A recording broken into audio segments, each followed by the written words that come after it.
Hello सांग मैंने केमिति अछंती आशा करछु समस्ते बहुत भलरे थिबे। आपण समस्त को मो तरफ जय गुरु ठाकुर डाकुची आपण भलरे रुहतु सुस्थ रुहतु आपणकर पूरा दिन टी मंगलमय हो आउ भलरे भलरे कटि जाओ। तो मु भी भलरे अछि सबदिन भलिया हेइ जा उटे सुंदर ब्लॉग आरंभ आ सुंदर ब्लॉग को मु पुष्प आपण समस्त को स्वागत करछि।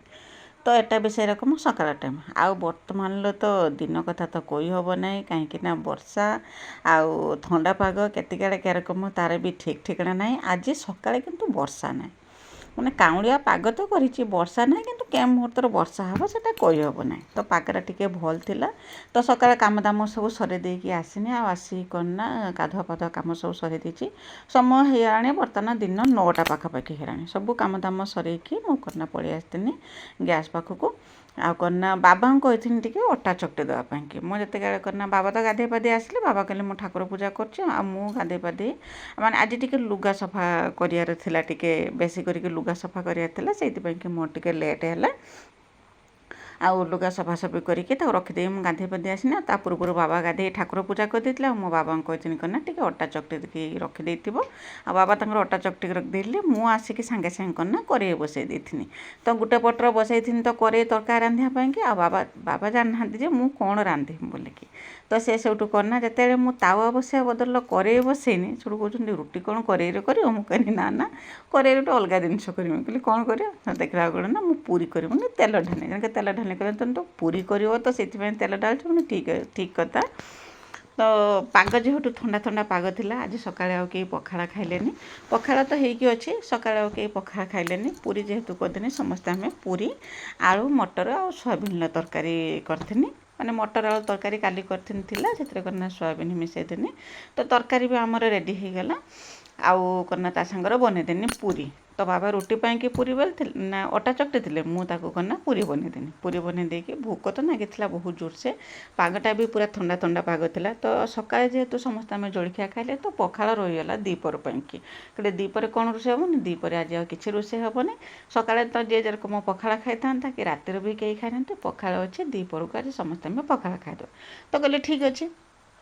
तो पूरी तरकारी बनईदेनी बनई देकी एपटर मुझे बनाऊ था सेपटर करना समस्त दौता खायापी कि तो मिकिली जाइला खेलियापाई कि बाहर को पढ़ी देकी कहला 9टा है मु बसिली 7टा मणु बसिली पढ़ापी कि आसिक 9टा है मुझे पढ़ी कहीकि से तार करना खेलियापाई कि पलैगला आसिक आम आम कम नागिले आम खाई जस्ट उठुचे से समय से आसला आसिक पहुँचिकी से भी खाइला तो रेडी होता पूरी तरकारी। तो बाबा को तो मुझे देथि खाए माने बनईकी बनाऊनी से बाबा को देथि झीर मोर दी जनकर आमर बाड़ी की मुझे धिनी आसी धिनी आसिक पूरी तरकारी खाईदे खाई सारापर नागिला असल काम। तो पानी फाणी किसी भी सब आज निलानी घर को आज जेहेतु दीपर रोषे ना खाली तरकारी टिके कौन अल्प स्वल्प बना पखाड़ा खावापाई कि तो मुझे कहनी जी सब खुड़मुड़ कम सब अच्छे जो गोटे पर गोटे कम आसिक जो जोड़ी होची से सब कम आज सरेदेमी से भाविकी मो कम नागिनी करना जेहेतु खरा करथिला मोर भी गोटे लक्ष्य था जेरकम खरा माने खरा कर नथिला वर्षा होनथिला पवन दौला हल्का हल्का करके पवन दौला आ से कौन लुगा सुखे देने से सुखीज सेटा भी मोर ध्यान था केते शीघ्र कम सर लुगा सुखेम बोलिकी लुगा सुखेवा कथा कला रड़ी मंडुची कहीं जेटी आम लुगा सुखा हुए से वर्षा है माने कादु होती लुगा सुखी आसब माने गुड़ हाथ धोब तुलिया को जीव मैंने आसिक भी गुड़ हाथ धोब तो एरकम हो तो जा हो आउ करना ये मिकिलीर लुगा थिला मोर भी लुगा थिला गाधे जो पकईकी जाइनी से लुगा को सब मुझे धोईदेमी बोतल पानी भर्ती करदेकी मिकिली की कहनी तू आसिक सब नहीं जा मु करना लुगा पटाड़ा सब धोईकी नहीं खरार सुखे दे आसे सुखे दे आसला तापर जाकि मुझे सब कम करमी आ बासन कुसन भी किसी बाहर बेसी नुह अल्प स्वल्प करके बासन कुसन भी किसी बाहर ताकू सब धुआ धुई करदेनी जेरकम मोर कम चलता है जेरकम सब सकाळे जे खाइथिले जे पूरी तरकारी जे बनईथिन जो खाइथिले से सब बासन बाहर ताकू सब धुआ धुई करदेनी धुआ धुई करदेकी सीधा पड़ेनी लुगा सुखापाई कि लुगा सुखापाई टे एबे माने हैरान होते पड़ूना ये आम जो वाशिंग मशीन जो फिटिंग होती तो सफा तो करुँच जेटा मड़ी होता तो सफा कर तो वर्षा दिन एति आमको सुविधा होचे लुगाटा को धोई देकी आम कौन कर मेसीन सुखे दौरान सुखे देला मैंने बाहर खरा नहेने भी जो पवन से दौर जो सुलसुलिया पवन जे दौर से पकईदेना ଲୁଗା ସବୁ ଶୁଖି ହେଉଛି। ସେଇଥିପାଇଁ କି ଏତେ ଆଉ ହଇରାଣ ହେବାକୁ ପଡ଼ୁନି। କିଛି ନହେଲେ ବି ତାକୁ ଆଣିକି ଫ୍ୟାନ୍ରେ ଯଦି ଆମେ ଯଦି ଲୁଗାଟାକୁ ଶୁଖେଇ ଦେଲେ ମେସିନ୍ର, ତାକୁ ରାତିରେ ଆଣିକି ଯଦି ଫ୍ୟାନ୍ରେ ଯଦି ପକେଇ ଦେଉଛନ୍ତି ତ ସକାଳକୁ ପୁରା ଶୁଖି ହେଉଛି। ସେଇଟା ଟିକେ ଆମକୁ ସାହାଯ୍ୟ କରୁଛି। ନଥିନେ ତ ଆଗରୁ ତ ମୋର ମାନେ 4ଟା 5ଟା 6ଟା ଏଇରକମ ବି ଲୁଗା ହେଇଯାଏ। ମାନେ ନା ଶୁଖେ, 2-3 ଦିନ ଲାଗିଯାଏ ଗୋଟେ ଲୁଗା ଶୁଖିବା ପାଇଁ କି ନା ଶୁଖେ ଏରକମ। ନହେଲେ ସେଇ ରକମ ଶୁଖିଲା ଲୁଗା ମାନେ ଅପଖଳା ହେଇକି ଲୁଗା ସେଇ ରକମ ରହିଥାଏ 3 ଦିନ 4 ଦିନ ବର୍ଷା ଛାଡ଼ିଲା ପରେ। ଆଉ ଏବେ ଯେଉଁ ବର୍ଷା ହେଉଛି, ଏଇ ବର୍ଷ ଯେଉଁ ବର୍ଷା ହେଉଛି, ଏ ତ ଲଗାତାର ଏଠି 4-5 ଦିନ ହେଲା ବର୍ଷା ହେଉଛି। ଖରା କେରକମ ଟୋଟାଲ ହେଇନାହିଁ। ଆଉ କନା କେବଳ ଯାହା ଟିକେ ଇଧିରିଆ ଦେଖାଉଛି। ମାନେ ଯେତେ ଖରା ମାନେ ବର୍ଷା ନ ହେଉଛି ସେତିକିବେଳେ ଜଣାପଡ଼ୁଛି ସେତିକି ଖରା ଆସିବ, କିନ୍ତୁ ଖରା ଟୋଟାଲ ଆସୁନାହିଁ। ତ ପାଗଟା ଭଲ କଥା ଯେହେତୁ ଲୁଗା ବହୁତ ସାରା ଲୁଗା ଧୋଇଥିନି। ତ ମୋର ତ ଗାଧୁଆ ଲୁଗା ଥିଲା, ତା ସାଙ୍ଗରେ କନା ବାବାଙ୍କର ଯେଉଁ ଧୋତି ଗେଞ୍ଜି ଚହମି ଯାହା ସବୁ ଥିଲା ଠାକୁର ପାଖକୁ ଯେଉଁ ପିନ୍ଧିକି ଯାଆନ୍ତି, ସେ ଲୁଗା ବହୁତ ସାରା ଲୁଗା ଶୁଖେଇଥିନି। ଏଠି ବାଉଁଶରେ ତ ଆଗରୁ କାଲି ଯେଗୁଡ଼ା ସବୁ ଧୁଆ ହେଇଥିଲା, ଯେଉଁ ମାନେ ମେସିନ୍ର ଯେଉଁ ଶୁଖେଇକି ରଖିଥିନି, ତାକୁ ସକାଳେ ମାନେ ମେଲେଇ ଦେଇଥିନି ବାଉଁଶରେ। ସେଗୁଡ଼ା ସବୁ ଶୁଖିଗଲା ପରେ ଏବେ ଯାହାକୁ ଶୁଖେଇନି ତାକୁ ନେଇକି ସେଠି ପକେଇନି। ଆଉ ଯାହା ରହିଲା ତାକୁ ବାଲକୋନିକି ନେଇକି ସବୁ ଶୁଖେଇ ସାଖେଇ ଦେଇକି ଆସିକି, ତ ଆଜି ନା ବହୁତ ଦିନ ପରେ ଆଜି ମେସିନ୍ ପାଖକୁ ଟିକେ ଆସିଛି। ମେସିନ୍ଟା ପୁରା ଧୂଳି ସରସର ହେଇକି ପଡ଼ିଥିଲା। ତ ମେସିନ୍ ପାଖକୁ ଆସି ପହଞ୍ଚି ଏଇଥିପାଇଁ କି ଯେ ବର୍ଷା ଦିନ ହେଲେ ଲୁଗା ଟିକେ ଅଧିକା ଦରକାର ହୁଏ। ଯେଉଁଥିପାଇଁ କି ମୋର 3-4ଟି ମାନେ ଯେଉଁ ସାୟା ତାକୁ ସବୁ ଚିରିକି ସବୁ ପଡ଼ିଛି। ଆଉ ମାନେ ଚିରିନି ସିଲେଇ ଖୋଲିକି ସବୁ ରହିଛି। ଯେ ହଇରାଣ ହେଉଛି ବର୍ଷା ଦିନର। ଏମିତି ତ 2-3ଟା ହେଲେ ଚଳିଯାଏ, କିନ୍ତୁ ବର୍ଷା ଦିନରେ ଟିକେ ବେଶୀ ଦରକାର ହେଉଛି। 5ଟା 6ଟା ଲେଖାଁ ବ୍ୟବହାର କରୁଛି, କାହିଁକିନା ଯେଇଟା ଟିକେ ସିଲେଇ ଖୋଲି ହେଉଛି ତାକୁ ରଖିଦେଇକି ପୁଣି ଗୋଟେ ବାହାର କରୁଛି। ତ ଏଇରକମ ହେଇଛି। ତ ମୁଁ ଭାବିନି ନା ଏତେ ଦିନ ହେଲା ତ ସେଇ ରକମ ପଡ଼ିଥିଲା।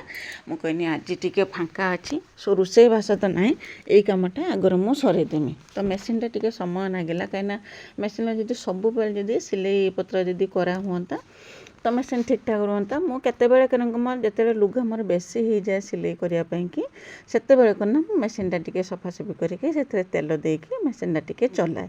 ବାସ୍ ଏଇ ରକମ କରେ। ତ ସକାଳେ ମେସିନ୍ଟାକୁ ପୁରା ପରିଷ୍କାର କରିକି ଝାଡ଼ି ଦେଇଥିନି। ତଥାପି ତାପରେ ଆସିକି ବି ମେସିନ୍ଟା ଝଡ଼ାଝଡ଼ି କରିଦେଇ ସାରିକି ତାପରେ ସୂତା ଦେଇଥିନି। ଯେଉଁ ଛୁଞ୍ଚିରେ ସୂତା ଭର୍ତ୍ତି କରିବା ପାଇଁକି ମୋତେ ବହୁତ ସମୟ ଲାଗିଯାଇଥିଲା। ମୋତେ ବିଲକୁଲ ବି ଜଣା ପଡ଼ୁଥିଲାନି ଯେ କେଇଠି ମାନେ ସୂତା କେଇଠି ପଶେମ୍ ବୁଲିକି। ତ ବହୁତ ଚେଷ୍ଟା ପରେ ବାବା କହିଲା ଏରକମ ବହୁତ ଥର ଚେଷ୍ଟା କଲା ପରେ ତାପରେ ଯାଇକି ମୋର ହେଇଥିଲା। ନହେଲେ ତ ମୁଁ ପୁରା ଫଟାଫଟ ମାନେ ଛୁଞ୍ଚିରେ ସୂତା ଭର୍ତ୍ତି କରିଦିଏ।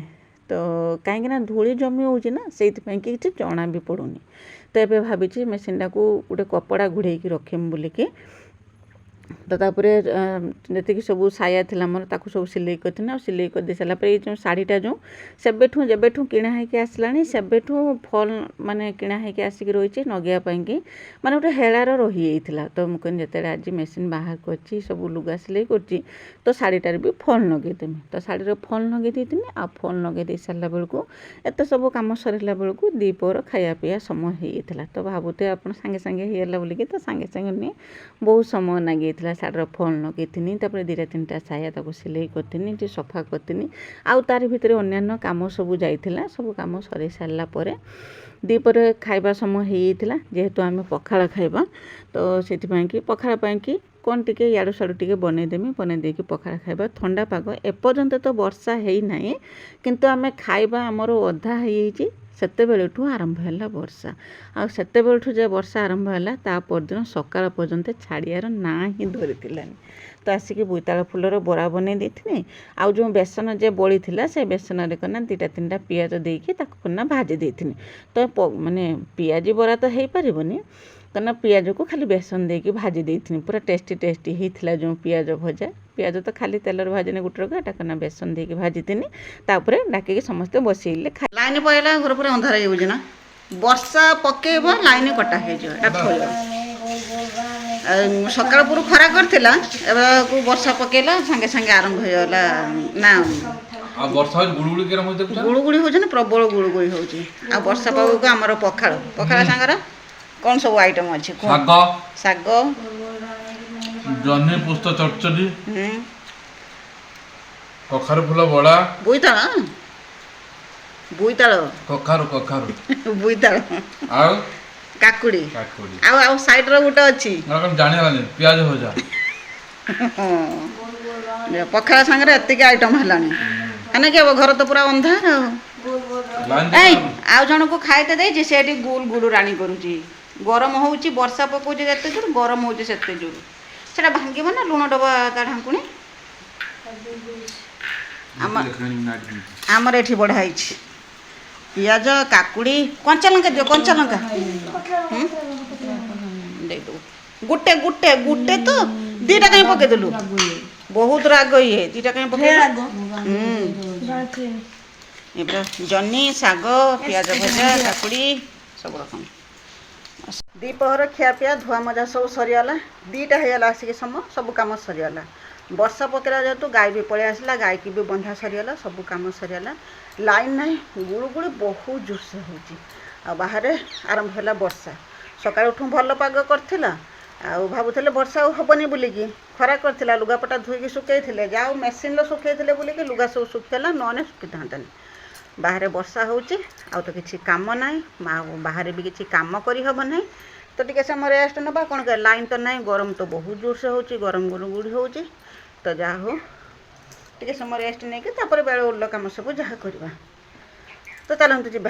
ତ କନା ଟିକେ ସମୟ ଯାଇଥିଲେ ରେଷ୍ଟ ନେବା ପାଇଁ କିଛି ତ କାମ ଥିଲାନି ତ ଘର ଏଇଠି ବସିଛେ ତ ମାନେ ଏଇଠି ବାବା ଥିଲେ ଝିଅ ମିକିଲି ଆମେ ସମସ୍ତେ ଏଇଠି ଥିଲେ ତ ଦେଖିବା ଗୋଟେ ଆବାଜ ଗୋଟେ ବହୁତ ଜୋରସେ ଆବାଜ ହେଲା ମୁଁ କହିଲି କ'ଣ ହେଲା କହିକି ଏପାରିକି ଆସିକି ଦେଖିଲା ବେଳକୁ ଆମର ଏଠି ଯୋଉଟେ ଅମୃତଭଣ୍ଡା ଗଛ ଥିଲା ଅମୃତଭଣ୍ଡା ଗଛଟା କ'ଣ ନା ଅଧାରୁ ଭାଙ୍ଗି ଯାଇଛି ଭାଙ୍ଗିକି ପଡ଼ିଛି ତ ଏତେ ମନ ଦୁଃଖ ହେଲା ନ କହିବା କଥା ବର୍ଷା ବି ଝିପିଝିପି ମାନେ ବର୍ଷା ସେତେବେଳକୁ ହେଇକି କମିଲାଣି ତାପରେ ବି ବହୁତ ଜୋରସେ ବର୍ଷା ହେଲା ଟିକେ ବର୍ଷା କମିଲା ଆମେ କ'ଣ ସେପାରିକି ଯାଇଥିଲେ ଦେଖିବା ପାଇଁକି ଦେଖିଲା ବେଳକୁ ଅମୃତଭଣ୍ଡା ଗଛଟା ତ ଭାଙ୍ଗି ଯାଇଛି ଆଉ ବାଛୁରୀ ବି ବାହାରେ ବନ୍ଧା ହେଇଥିଲା ବାଛୁରୀକି ନେଇକି ଗୁହାଳ ବାନ୍ଧିକି ତା ପାଖର ଅମୃତଭଣ୍ଡା ପତ୍ର ଆଉ ଘାସ ଯାହା ନେଇକି ପକେଇବା କଥା ସବୁ ପକେଇକି କ'ଣ ଅମୃତଭଣ୍ଡା ଗଛଟାକୁ ଟେକିକି ଧରିକି ଆସିଲେ ଏତେ ମନ ଦୁଃଖ ହେଉଥିଲା ନ କହିବା କଥା।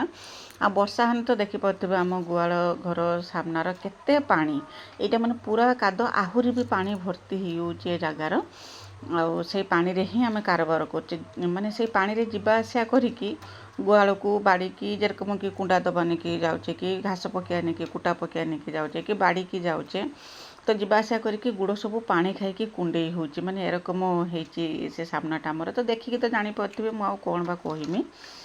ତ ଅମୃତଭଣ୍ଡା ଗଛଟା ସେଇଠି ଭାଙ୍ଗିକି ପଡ଼ିଥିଲା ଏତେ ମନ ଦୁଃଖ ହେଉଥିଲା ନ କହିବା କଥା କହିବି ବୋଲିକି ଏଇଠି ହିଁ ଗୋଟିଏ ଅମୃତଭଣ୍ଡା ଗଛ ହେଇଥିଲା ଯେଉଁଟାରେ କି ମୁଁ ଭାବୁଥିନି ଆମର ଏଇ ଅମୃତଭଣ୍ଡା ଗଛଟା ଯେତିକି ହେଇଛି ଆମର ଏ ବର୍ଷଟା ଚଳିଯିବ ସେୟା ଭାବିକି ନିଶ୍ଚିନ୍ତରେ ଥିଲେ। ଏବେ ତ ବାଡ଼ିରୁ ଯାହା ପରିବାପତ୍ର ବାହାରୁଛି ଆଉ ଯେତେବେଳେ କ'ଣ ବାଡ଼ିରୁ କିଛି ପରିବାପତ୍ର ନ ବାହାରିବ ସେତେବେଳେ କ'ଣ ଅମୃତଭଣ୍ଡା ଗୁଡ଼ା ଖାଇବା ପାଇଁକି ହେଇଯିବ ତ ତରକାରୀ ଚଳିବ ସେୟା ଭାବିକି ରଖିଥିଲେ ଆମେ ପୁରା କଷି କଷି ଅମୃତଭଣ୍ଡା ହେଇଛି ବେଶୀ ବି ଅମୃତଭଣ୍ଡା ମାନେ ପାକଳ ହେଇନାହିଁ ଅମୃତଭଣ୍ଡା ଗୁଡ଼ା ଛୋଟ ଛୋଟ ବି ହେଇଛି। ଏଇଟା କ'ଣ ହେଲା ନା ଏକର ତ ଛୋଟ ଗଛ ମାନେ ସରୁ ରକମ ଗଛ ହେଇକି ଆଉ ବହୁତ ସାରା ଅମୃତଭଣ୍ଡା ସେନ୍ତର ହେଇଥିଲା ଯେଉଁଥିପାଇଁ କି ତାର ମାନେ ଓଜନ ଅଧିକା ହେଇଗଲା ଆଉ ମାନେ ଭାର ସମ୍ଭାଳି ପାରିଲାନି ଅଧା ଗଣ୍ଡିରୁ ଭାଙ୍ଗିଗଲା କେତେ ଲସ୍ ହେଇଗଲା ଆମର ନ କହିବା କଥା ଆଉ ନାହିଁ ଅମୃତଭଣ୍ଡା ଗଛ ଗୋଟିଏ ମାତ୍ର ଅଛି ଆଉ ସେଥିରେ କ'ଣ ଏତେ ବଡ଼ ହେଇଛି ଯେ ଏତେ ବି ଅମୃତଭଣ୍ଡା ସେଥିରେ ନାହିଁ ଆଉ ଏଇଥିରେ କ'ଣ ବହୁତ ଅମୃତଭଣ୍ଡା ହେଇଥିଲା ତ କିଛି ମାନେ ତଳ ମାନେ ଉପର ପର୍ଯ୍ୟନ୍ତ ବି ଛୋଟ ଛୋଟ କଷି ବି ସବୁ ନାଗିକି ରହିଛି ତ ଦେଖିକି ଜାଣିପାରୁଥିବେ କେରକମ ହେଇଛି ଟିକେ ଫାଙ୍କ ବି ଥିଲାନି ଏତେ ଅମୃତଭଣ୍ଡା ତା ଦେହରେ ହେଲା ଆଉ ଏଗୁଡ଼ା ଛୋଟ ଛୋଟ ଅମୃତଭଣ୍ଡା ବି କ'ଣ ବା ଆଉ ହେବ ଖିଆଯିବା କଥା ଆଉ କ'ଣ ବା ହେବ କହିକି ତାକୁ କ'ଣ ଟେକିକି ଉପରକୁ ଘିନି ଆସିଥିଲେ ଉପରକୁ ଘିନି ଆସିକି ମୁଁ କ'ଣ କରିଥିଲି ଏଇ ମାଡ଼ିଏ ହେବ ଅମୃତଭଣ୍ଡା ସବୁ ଛିଡ଼େଇକି କ'ଣ ତାକୁ ନେଇକି ଘରେ ରଖିଥିଲି।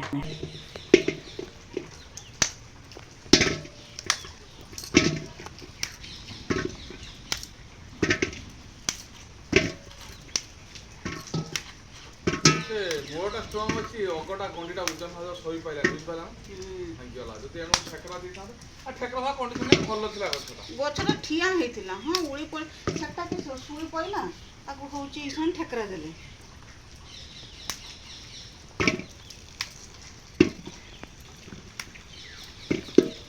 ତ ତାପରେ ଏଇ ମାଢ଼ି ହବ ଅମୃତଭଣ୍ଡା ଘିନିକି ଆସିକି ଘର ରଖିଥିଲେ।